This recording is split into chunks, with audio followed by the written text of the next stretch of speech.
Well, thank you very much. It's an honor to have President Zelensky of Ukraine. And we've been working very hard, very close. So we've actually known each other for a long time. We've been dealing with each other for a long time and very well. We had a little negotiation spat, but that worked out great. I think for both countries, I think for the world, actually, beyond both countries. And we have something that is a very fair deal. And we look forward to getting in and digging and working and getting some of the rare earth. But it means we're going to be inside, and it's a big commitment from the United States, and we appreciate working with you very much.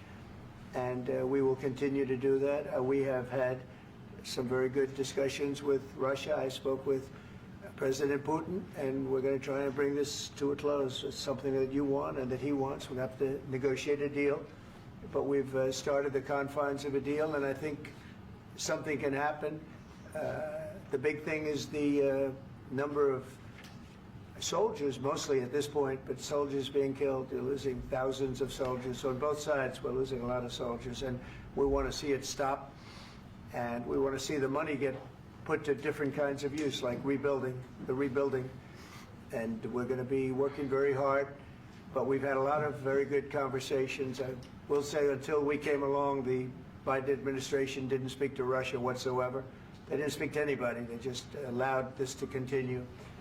And I will say that, I'll say in front of you, you've heard me say it 1,000 times, if I were president, this war would have never happened. We would have had a deal negotiated for you without having to go through what you've gone through. But your soldiers have been unbelievably brave. We've given them great equipment, but somebody has to use the equipment. They've been unbelievably brave, and we give them great credit.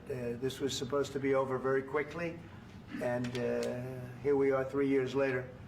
So I give tremendous credit to your generals and your soldiers and yourself in the sense that it's been very hard fighting, very tough fighting. They're great fighters. And you have to be very proud of them from that standpoint. But now we want to get it over with. It's enough, right? We want to get it over with. So it's an honor to have you here. Thank you very much for coming. We're going to sign the agreement at the conference in the East Room in a little while, right after lunch. And we'll be having lunch together. We're also discussing some other things. And we appreciate everybody being here. It's somewhat of an exciting moment, but the really exciting moment is when they stop the shooting and we end up with a deal. And I think we're fairly close to getting that, and an honor to have you. And please, I'd like to say something. Yeah, thank you so much, Mr. President. Thank you for the invitation. And really, I hope that this first document, will be a first step to real security guarantees for Ukraine, our people, our children. I really count on it. And of course, we count that America will not stop support. Really, for us, it's very important to support and to continue it. I want to discuss it with details further during our conversation, and of course, the infrastructure or security guarantees. Because for today, I understand what Europe is ready to do, and of course, I want to discuss with you what the United States will be ready to do. And I really count on your strong position to stop Putin. And you said that enough with the war. I think that is very important, Ben, to say these words to Putin at the very beginning of war, because he is a killer and terrorist. But I hope that together we can stop him. But for us, it's very important to, to save our country, our values, our freedom and democracy, and of course, no compromises with the killer about our territories. But it will be later. And of course, what I wanted, we spoke about it by phone with you, about the drones production. We have very good drones production. I think the best one in the world for today because of the war. Yes, and of course, we need very much the air defense. You have the best air defense in the world, and really you helped us under attacks of Russians. And I want to speak how we can exchange the licenses. We're open to share the licenses of all our drones with you, of course, with the United States. And we need licenses for quick production of air defense. Even after the war, we need our nation to be calm, that we are secure. So that's why we need this air shield. And of course, about this I want to speak about the contingents. I think that France and UK already spoke to you, and we know that Europe is ready, but without the United States, they will not be ready to be as strong as we need. And the last point, last not least, about exchange, about our people and children. And you know that this crazy Russian, that they stolen 20,000 of children, Ukrainian children. They changed their names, they changed their families, relatives, and now they're in Russia. We want to bring them back, and really, it's a big dream, task, and goal for me, and our warriors. By the way, Mr. President, we exchanged, released more than 4,000 warriors from Russian prison, but there are thousands more in the prison. I wanted to share with you some images. How it's can I now? Yeah, Have I? please. One minute. Just you to understand in what circumstances, in what situation they are, and what the attitude of Russia to our prisoners. That guys, just you before and after. And you see before and after, just you to understand. Now thousands of such guys, ladies and men, there, and that, so they don't eat, they beat them, and they, they do a lot of bad things.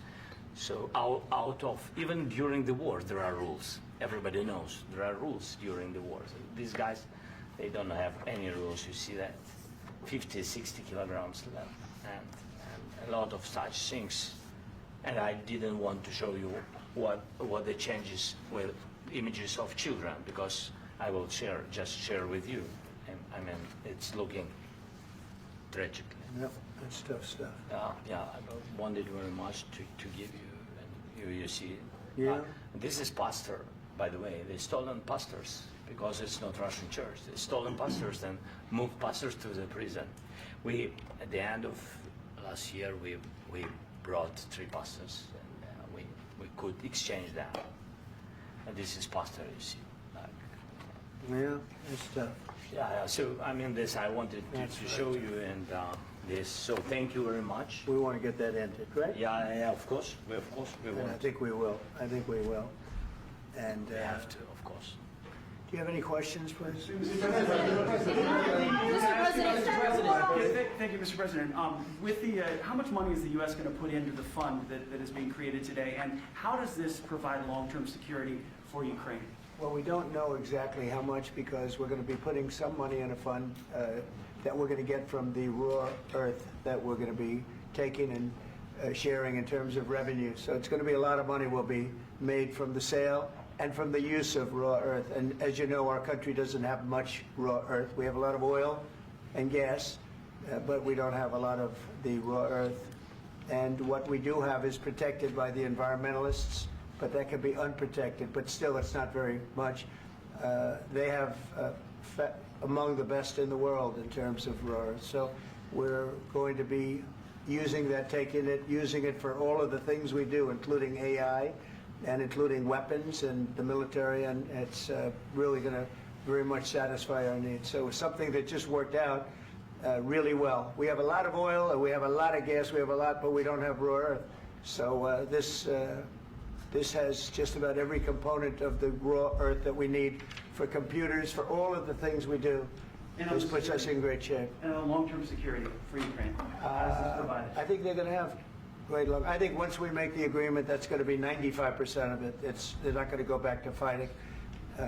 I've spoken with President Putin, and I feel very strong. I've known him for a long time, and I feel very strongly that they're very serious about it, and we'll make a deal. And when the deal is made, I don't think, we talk about security. Everyone's talking about the other day, all they talked about was security. I said, let me make the deal first. I have to make the deal first. I don't worry about security right now. We have to have a deal, because right now, last week, 2,000 soldiers died on both sides. 2,000. And they're losing 1,000, 2,000, 3,000 a week. So as we sit here and we talk, people are getting shot and dying on the battlefield. And, you know, they're not American soldiers, but they're Russian soldiers and they're Ukrainian soldiers, and we want to be able to stop it.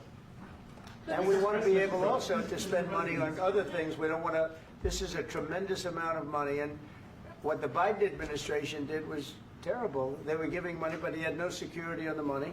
Europe, as you know, gave much less money, but they had security. It was in the form of a loan. They get their money back, and we didn't. And now, at least we're protected because the American taxpayer has to be protected too. But this is an incredible agreement for Ukraine because we have a big investment in their country now, and what they have, very few people have. And we're able to really go forward with very, very high-tech things and many other things, including weaponry that we're going to use in many locations, but that we need for our country. Mr. President, This allows us to do that. will you continue Sorry.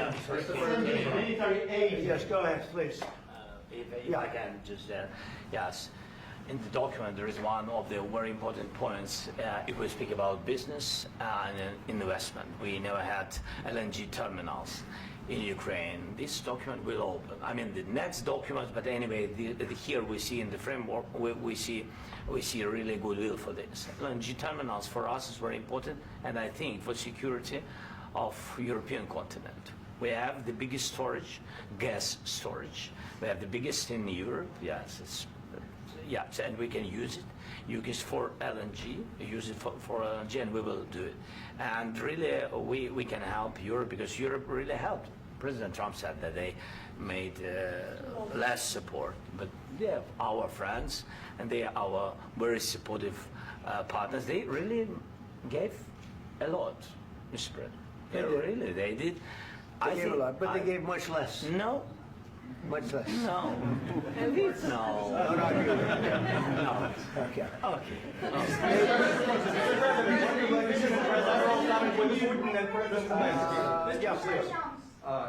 Mr. President Trump, you have repeatedly called the deal with Ukraine as a historical one. And as a President of the United States, you make historical decisions in other issues which affect America and other world. So what place in the world history do you want to take? And do you associate yourself with any famous historical figures? Yeah, I'd say George Washington, Abraham Lincoln. I would say I'm far superior to George Washington and Abraham Lincoln. Now, you know I'm only kidding, right? Because when I say that, the fake news is going to go wild. They're going to say he considers himself to be better than Washington. But you never know. You never know. I don't compare myself to anybody. I'm here to do a job. We've had a great 35 days or whatever it might be, a month, a little more than a month. We've accomplished tremendous amounts. Not only this would be a very great achievement if we could get the war stopped and get them back to normalization. I think that's going to happen. We've had very good talks on both sides, as you know. But I think we've done a very good job, just generally. If you look at all of the things we've done in 30 days, they're saying there's never been a opening for a president. The first month, there's never been a first month like we've had. And this is one of the very important things. This, to me, is one of the most important things because we have tremendous death taking place as we speak, and I don't want to have that. You know, think of the parents, whether they're in Russia or Ukraine, think of the parents of all these people being killed needlessly. They came to our territory. Should have never started. This would have, if I were president, this would have never started. Mr. President, will you continue sending military aid to Ukraine after the U.S. signs this agreement with Ukraine? Yeah, we're going to be continuing. President Zelensky, do you feel like the U.S. is on your side, that President Trump is on your side at this moment?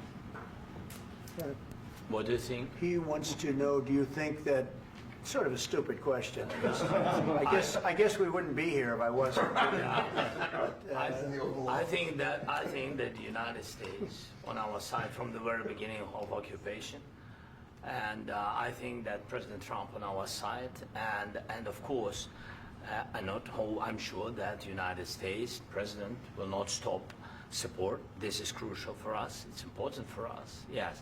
And Putin, the president speaks about the people and the soldiers which are dying, but they came to our territory, they came to our land. They began this war, and they have to stop. And I think this is the question, with really the most important question. Can President Trump, I hope yes, with some other allies, to stop Putin, withdraw these enemies, our enemy, withdraw these troops from our land? And I think that you asked about the history, I think that if President, or when, he will stop Putin, if President Trump will bring peace to our country, I think he will be on this wall. We've had very, very good talks. Military aid to Ukraine.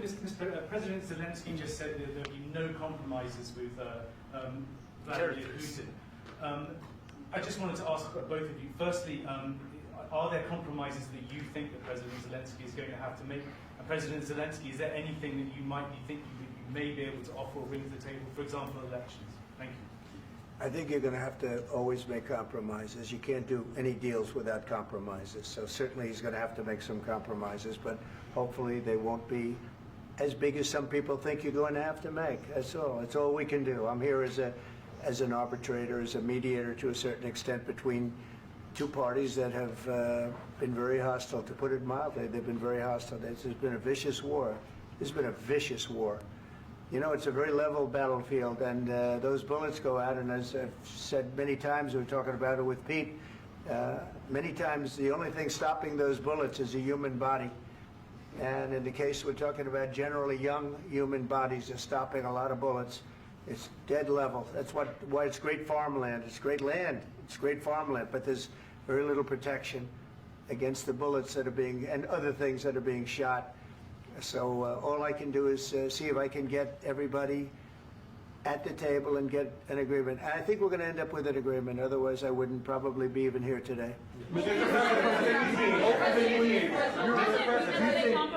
Mr. President, I've got two questions for you. You think ultimately your legacy will be the peacemaker and not the president that led this country into another war and ended foreign wars? And I've got a question. I hope it will. I mean, I hope I'm going to be remembered as a peacemaker.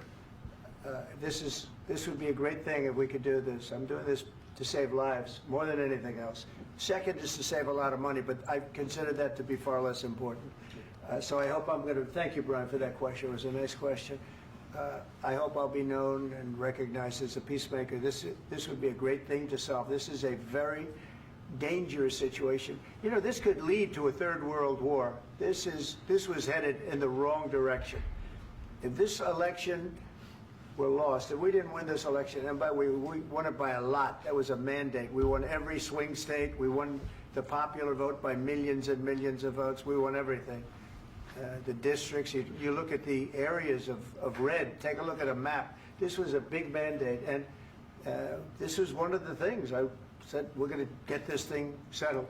If we didn't win, I think this could have very well ended up in a third world war, and that would not have been a good situation. What was your second question? And my second question for President Zelensky, why don't you wear a suit? You're at the highest, why don't you wear a suit? You're at the highest level in this country's office, and you refuse to wear a suit. Just want to see people, do you own a suit? Yeah, problems. A lot of Americans have problems with you not respecting the dignity of this office. I will wear a costume after this war will finish. Okay. Yes, maybe one. Maybe something like this. Something like yours, sir. yes. That'd be great. Maybe something better, I don't know. We will see. Maybe something cheaper than, yeah. Thank you. Thank you. Thank you, President Trump. You said yesterday that you have... Are you going to send more arms to Ukraine in case there's no peace? Yeah, we're going to have arms to Ukraine, yeah, sure. Hopefully I won't have to send very much, because hopefully we're going to have it finished. We're looking forward to finishing this quickly. We're not looking forward to sending a lot of arms. We're looking forward to getting the war finished so we can do other things. But we very much appreciate the agreement, because we needed what they had, and we're treating, you know, our country is now treated fairly. Biden didn't do that. He didn't know what the hell he was doing. This should have never happened. This should have never started. But, you know, sure, the answer is yes, but hopefully we won't have to send much because I'm looking forward to getting it done quickly, very quickly. Does that mean you'll provide security guarantees, Mr. President? I don't want to talk about security yet because I want to get the deal done. You know, you fall into the same trap like everybody else. A million times you say it over and over. I want to get the deal done. Security is so easy. That's about 2% of the problem. I'm not worried about security. I'm worried about getting the deal done. The security is the easy part. Security is very nice. Everybody stopped shooting. And now will Europe put people there? I know France is going to. I know the UK is going to. I know other countries are going to, and they happen to be right next door. We haven't committed, but we could conceivably. You know, we have security in a different form. We'll have workers there digging, taking the raw earth so that we can create a lot of great product in this country. So in that sense, you have something, but we haven't determined that yet. I will say, in speaking to France and in speaking to, and they were here, as you know, last week and just the other day, they have committed to a lot of security. I don't think you're going to need much security. I think once this deal gets done, it's over. Russia's not going to want to go back, and nobody's going to want to go back. When this deal ends, I really believe this deal is going to be over. Yeah, please go ahead. Thank you. Go ahead. Thank you so much. Mr. President, thank you. You had President Macron and Keir Starmer at the White House this past week, both of whom praised your courage and conviction to lead the pathway towards peace. Yes. Part of that involved, though, re-engaging Russia in diplomatic relations, something that previous leaders lacked the conviction to do so. What gave you the moral courage and conviction to step forward and lead that? Well, I love this guy. Who are you with? One American News, sir. Well, that's why I like him. One American News does a great job. I like the question. I think it's a very good question. It's a pathway to peace. It's a pathway to getting something solved. And I feel that as the head of this country, I have an obligation to do that. Plus, you know, we're very much involved. We got involved. It's too bad we got involved because there should have been no involvement because there should have been no war. And there shouldn't have been October 7th. That would have never happened. As you know, Iran was broke. They had no money to give to Hezbollah. They had no money to give to Hamas. They were stone cold broke. And then under Biden, they became rich as hell. They went from no money to $300 billion in a period of 4 years. And they gave a lot of that money away, and you see what happened. And that's a real mess also that we hope to be able to solve. But no, I appreciate your question very much. I feel I have an obligation to try and do something to stop the death. If I can answer, yes, if I can answer, Please, sorry, go ahead. please. And I do like your clothing, by the way. Yeah, really? Even though I think he's a Yeah, great guy, yeah. by the way. But I don't know if you two like each other. But you know what? I think No, he's dressed. I like this guy. I don't know I think him. he's dressed beautiful. So I have more serious things than answer on such Yeah, question. sure, that's I will okay. answer on more serious That's a good question if statement. I can. That's good. Yeah. So please, about security guarantees and about just ceasefire. We can't just speak about ceasefire and speak and speak. It will not work. Just ceasefire will never work because I'm like a president. I have this experience, and not only me. Ukraine before my presidency, from the 2014, Putin broken 25 times. 25 times he broken his own signature. 25 times he broken ceasefire. But he never brought to me. He never brought No, to no, me. you were the president. He You never were the brought- president he during. never brought to me. In 2016, you've been the president, Mr. President. You've been the president, but he had, of course, not with you, but he had during those periods, he had conversations with our side. And we had Normandy format, you know, the France, Germany, Ukraine, and Russia. And he broken 25 times. That's why we will never accept just ceasefire. It will not work without security guarantees. Security guarantees, maybe President is right about this document and other, but this document is not enough. Strong army is enough because his soldiers afraid, Putin's soldiers afraid of our soldiers when we're strong enough. If we are not strong enough, if we are empty, if our storage is empty, we can't defend our land.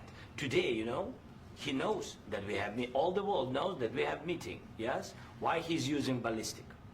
Putin today using ballistic on our hospitals, schools, and etc. Ballistic. So he knows that we are here and that President Trump is really have goodwill to stop this war. And you hear now the president. So why he's using? So he doesn't want to stop. He doesn't want. But I hope that we will do it. Really, we'll do it. Security. When we speak about security guarantees, when the Europeans are ready for contingents, they need USA backstop. If there will not be United States, we will not never have any contingents, strong contingents from the Europeans, because they don't want to divide alliance connection between the United States and the main and strongest ally and Europeans. And this is crucial, this is important. That's what we want to speak about very much. This is very important. And air defense.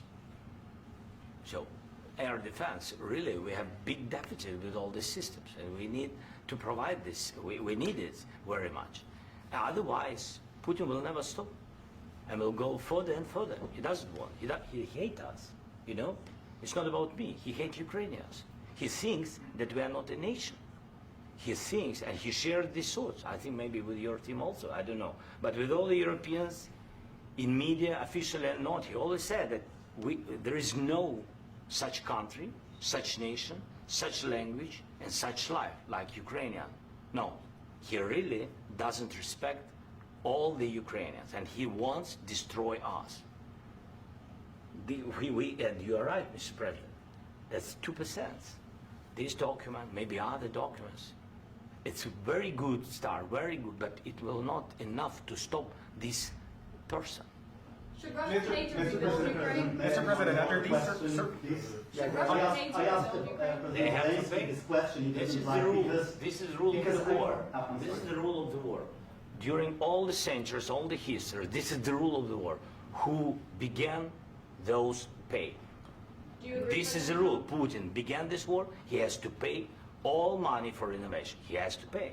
Of course, some Russian assets, what we have in Europe, about 300 billion, we can use them. We can use for innovation and buy military support from the United States also. We can do it, but it's not enough. It's not enough. I asked the question that you didn't like a trilateral summit because with I wanted Putin to and know. President Zelensky? Wait 1 second. I asked this question that you didn't like because I wanted to know if you want to position yourself in the middle between Russia and Yes. Ukraine or on the Ukraine side. No, I'm in the middle. I want to solve this thing. I'm for both. I want to get it solved.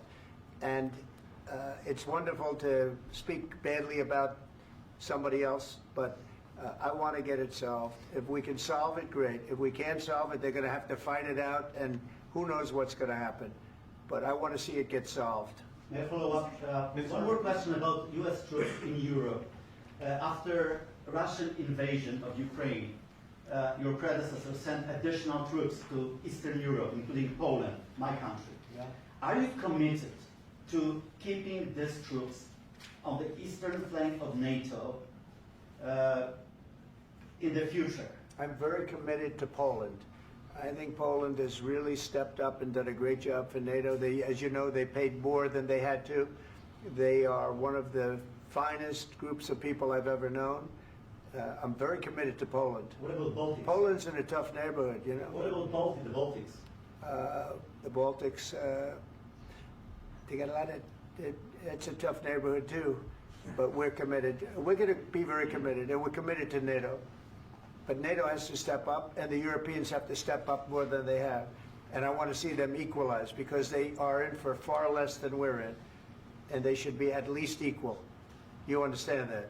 Why is the United States, we have an ocean in between, why is the United States in for so much more money and other things as Europe? With that being said, and as you said, they've also been obviously very helpful, but we have put in far more than they have, and I think they should equalize.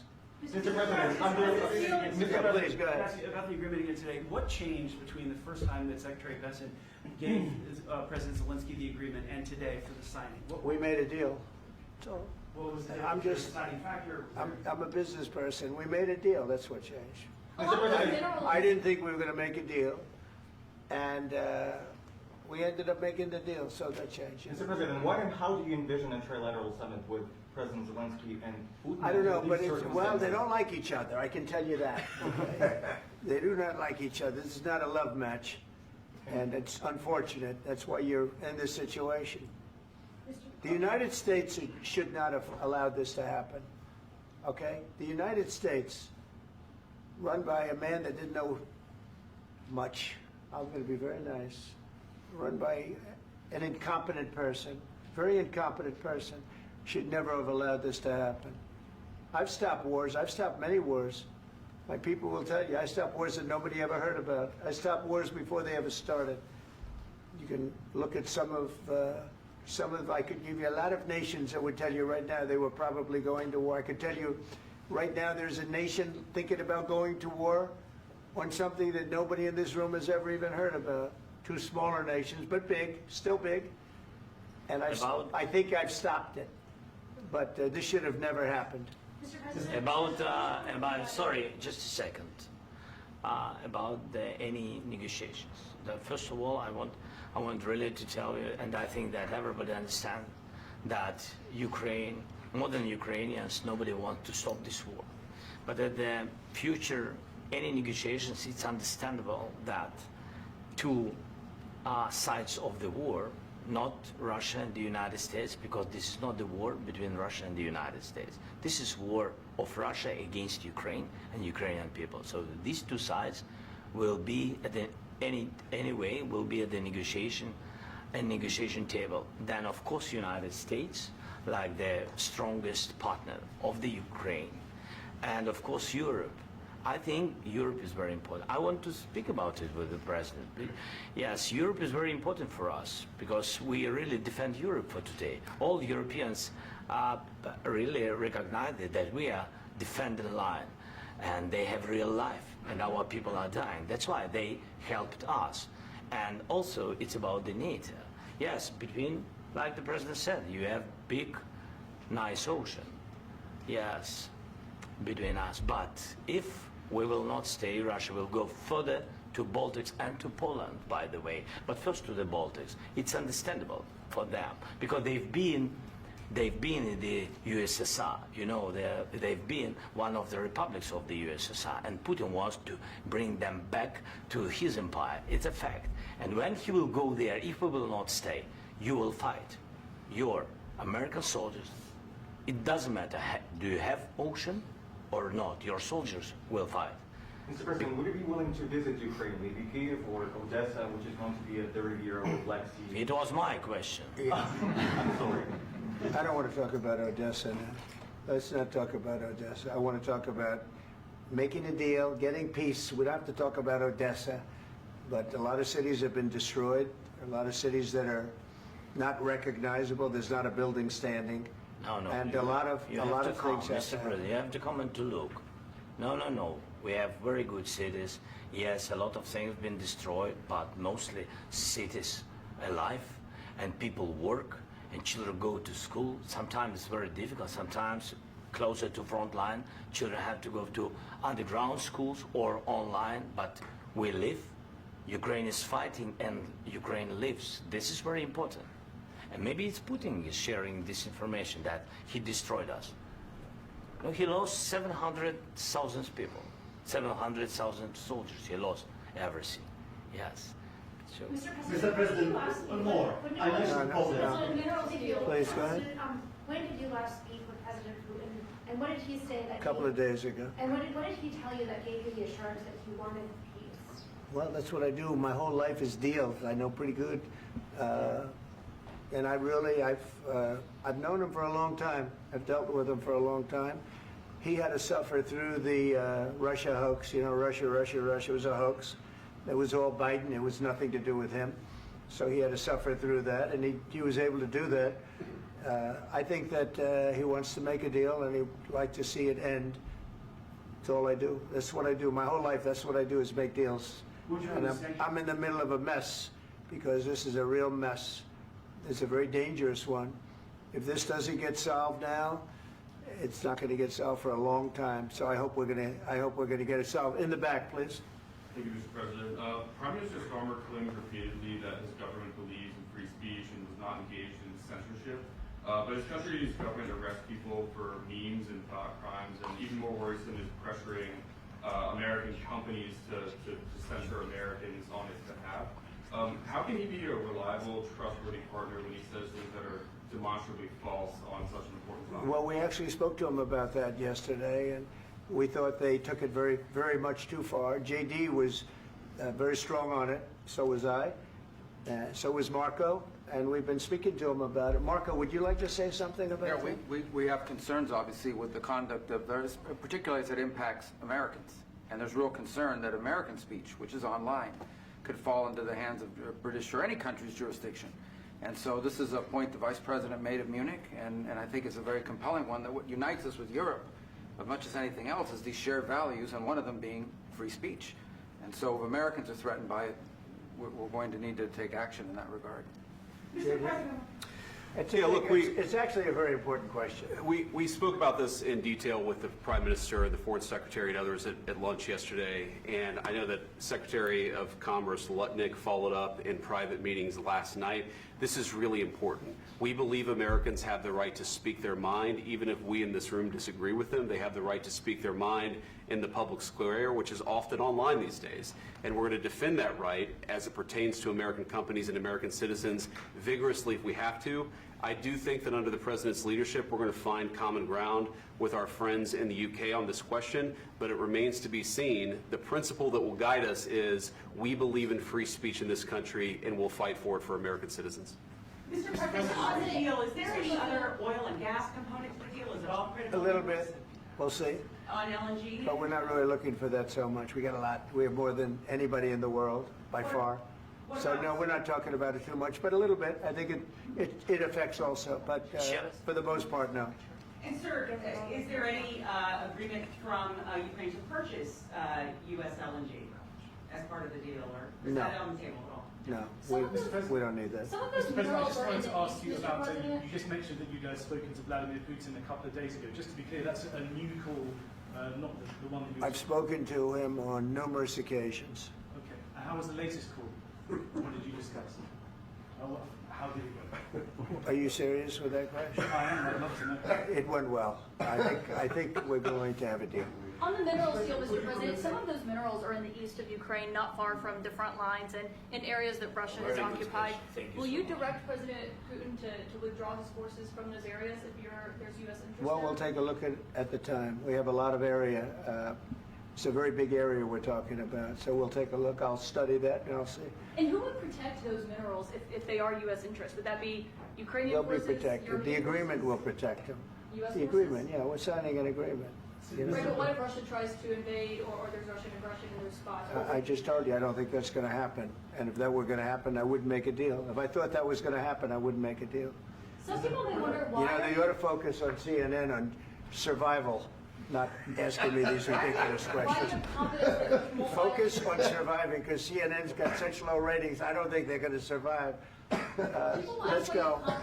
Please, go. I already mentioned Poland. Poland was under Russian control for decades after the Second World War. When I was a kid, I looked at the United States not only as a most powerful country, richest country in the world, the country that has great music, great movies, great muscle cars, but also as a force for good. And now I'm talking with my friends in Poland, and they are worried that you align yourself too much with Putin. What's your message for them? Well, if I didn't align myself with both of them, you'd never have a deal. You want me to say really terrible things about Putin and then say, "Hi, Vladimir, how are we doing on the deal?" That doesn't work that way. I'm not aligned with Putin. I'm not aligned with anybody. I'm aligned with the United States of America and for the good of the world. I'm aligned with the world, and I want to get this thing over with. You see the hatred he's got for Putin. It's very tough for me to make a deal with that kind of hate. He's got tremendous hatred, and I understand that, but I can tell you the other side isn't exactly in love with, him either. So it's not a question of alignment. I'm aligned with the world. I want to get the thing set. I'm aligned with Europe. I want to see if we can get this thing done. You want me to be tough? I could be tougher than any human being you've ever seen. I'd be so tough. But you're never going to get a deal that way, so that's the way it goes. All right, one more question. Hey, I want to respond to this. So look, for 4 years in the United States of America, we had a president who stood up at press conferences and talked tough about Vladimir Putin, and then Putin invaded Ukraine and destroyed a significant chunk of the country. The path to peace and the path to prosperity is maybe engaging in diplomacy. We tried the pathway of Joe Biden of thumping our chest and pretending that the President of the United States' words mattered more than the President of the United States' actions. What makes America a good country is America engaging in diplomacy. That's what President Trump is doing. Can I ask you? Sure. Yeah? Yeah. Okay. So he occupied our parts, big parts of Ukraine, part of East and Crimea. So he occupied it on 2014. So during a lot of years, so I'm not speaking about just Biden, but those time was Obama, then President Obama, then President Trump, then President Biden, now President Trump, and God bless, now President Trump will stop him. But during 2014, nobody stopped him. He just occupied and took. He killed people. You know what the contact 2015. 2014. 2014 and 2014. 2014. Yeah. So I was not here. Yeah, but that's exactly right. Yes, but during 2014 till 2022, yeah, the situation the same. The people are been dying on the contact line. Nobody stopped him. You know that we had conversations with him, a lot of conversations, my bilateral conversation, and we signed with him. Me, like a new president. In 2019, I signed with him the deal. I signed with him, Macron and Merkel, we signed ceasefire. Ceasefire. All of them told me that he will never go. We signed with him with gas contract. Gas contract. Yes, but after that, he broken this ceasefire. He killed our people and he didn't exchange prisoners. We signed the exchange of prisoners, but he didn't do it. What kind of diplomacy, JD, you are speaking about? What do you mean? I'm talking about the kind of diplomacy that's going to end the destruction of your country. Yes, but if you Mr. President, with respect, I think it's disrespectful for you to come into the Oval Office and try to litigate this in front of the American media. Right now, you guys are going around and forcing conscripts to the front lines because you have manpower problems. You should be thanking the President for trying to bring it into this conflict. Have you ever been to Ukraine that you say what problems we have? I have been to. Count once. I've actually watched and seen the stories, and I know what happens is you bring people, you bring them on a propaganda tour, Mr. President. Do you disagree that you've had problems bringing people into your military? And do you think that it's respectful to come to the Oval Office of the United States of America and attack the administration that is trying to prevent the destruction of your country? A lot of questions. Let's start from the beginning. Sure. First of all, during the war, everybody has problems. Even you, but you have nice ocean and don't feel now, but you will feel it in the future. God bless. You don't know that. God bless. You don't God know bless. that. You will not have a war. Don't tell us what we're going to feel. We're trying to solve a problem. Don't tell us what we're going to feel. I'm not telling you. Because I'm you're in no answering on position this to question. dictate that. That's exactly what you're doing. You're in no position to dictate what we're going to feel. We're going to feel very good. You will feel influence. We're going to feel very I'm good and telling very you, strong. You will feel influence. You're right now not in a very good position. You've allowed yourself to be in a very bad position, and he happens to be right about it. From the very beginning of the war. You're not in a good position. You don't have the saying- cards right now. With us, you start I'm having not playing cards. cards. Right now, you don't. I'm very You're playing serious, cards. Mr. President. You're I'm playing very cards. serious. You're I'm gambling the with the president lives in of war. millions of people. You think- You're gambling with World War III. what do you You're think about? gambling with What do you World think War about? III. And We- what you're doing is very disrespectful to the country, this country. That's with back all to respect to you. your Far country. more than a lot of people said very they respect. should have. Have you said thank you once? This A lot entire of meeting? times. No, in this Even entire meeting, today. have you said thank Even you? today. You went to Pennsylvania and campaigned for the opposition in October. Offer some words of appreciation for the United States of you America speaking and the president who's trying to save your country. Please, you think that if you will speak very loudly about the war, you He's can... not speaking loudly. He's not He- speaking loudly. Your country's Can I- in big can I- trouble. can I Wait a answer? minute. No. Can You've I done a lot answer? of talking. Your country is in big trouble. I know. You're not I winning. know. You're not winning this.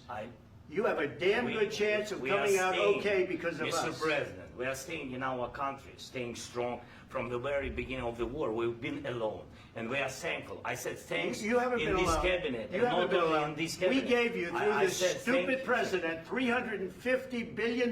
You voted We gave for you your military president. equipment, You and you voted men for are your brave, president. but they had to use our military. What about US If people? you didn't have You our invited military me- equipment, you invited if me you to didn't speak- have our military equipment, this war would have been over in 2 weeks. In 3 okay? days, I heard it from Putin. In 3 days, this is something Maybe new. less. In 2 weeks, of course, yes. It's going to be a very hard thing to do business like this. I Again, tell you. just say thank you. I said a lot of times thank you to American people. Accept that there are disagreements, and let's go litigate those disagreements rather than trying to fight it out in the American media when you're wrong. We know that you're wrong. But you see, I think it's good for the American people to see what's going on. I understand, sir. I think it's I very understand. important. That's why I kept this going so long. You have to be thankful. You don't have the I'm cards. thankful. You're buried there. Your people are dying. tell you You're again, running I low know. on soldiers. Don't- Listen, don't please, you're running Mr. low on President. soldiers. It would be a damn good thing. Mr. And then President. then you tell us, I don't want a ceasefire. I don't want a ceasefire. I want to go and I want this. Look, if you could get a ceasefire right now, I tell you, you take it so the bullets stop flying and your men stop getting killed. Of course, we want to stop the war. But you're I saying said- you don't want a ceasefire. But I said to you, I want a ceasefire. with guarantees. Because you'll get a ceasefire faster than an agreement. Ask our people about ceasefire, what they think. That wasn't it doesn't with matter me. for you what That what wasn't is with me. It That was wasn't with you. a guy named Biden who was not a smart person. This That is was your, with, this that is was with your Obama. president. It was your president. Excuse me. That was with Obama, who gave you sheets, and I gave you javelins. Yes. I gave you the javelins to take out all those tanks. Obama gave you sheets. In fact, the statement is Obama gave sheets and Trump gave javelins. You got to be more thankful, because let me tell you, you don't have the cards. With us, you have the cards. But without us, you don't have any cards. One more question to Mr. Vice President. I'm sorry. It's going to be a tough deal to make, Um, because the attitudes have to change. what if Russia breaks ceasefire? What if Russia breaks peace talks? What do we do then? I understand that it's a heated conversation right now. What are you but saying? what She's if asking, what if Russia breaks the ceasefire? What if anything? What if a bomb drops on your head right now? But they have Okay? broken What if they ceasefire broke it? many I don't know. They broke it with Biden, because Biden, they didn't respect him. They didn't respect Obama. They respect me. Let me tell you, Putin went through a hell of a lot with me. He went through a phony witch hunt where they used him and Russia. Russia. You ever hear of that deal? That was a phony Hunter Biden, Joe Biden scam. Hillary Clinton, Shifty Adam Schiff. It was a Democrat scam. And he had to go through that. And he did go through it. We didn't end up in a war. And he went through it. He was accused of all that stuff. He had nothing to do with it. It came out of Hunter Biden's bathroom. It came out of Hunter Biden's bedroom. It was disgusting. And then they said, oh, the laptop from hell was made by Russia. The 51 agents. The whole thing was a scam. And he had to put up with that. He was being accused of all that stuff. All I can say is this. He might have broken deals with Obama and Bush, and he might have broken them with Biden. He did, maybe. Maybe he didn't. I don't know what happened. But he didn't break them with me. He wants to make a deal. I don't know if you can make a deal. The problem is, I've empowered you to be a tough guy. And I don't think you'd be a tough guy without the United States. And your people are very brave. But you're either going to make a deal or we're out. And if we're out, you'll fight it out. I don't think it's going to be pretty, but you'll fight it out. But you don't have the cards. But once we sign that deal, you're in a much better position. But you're not acting at all thankful.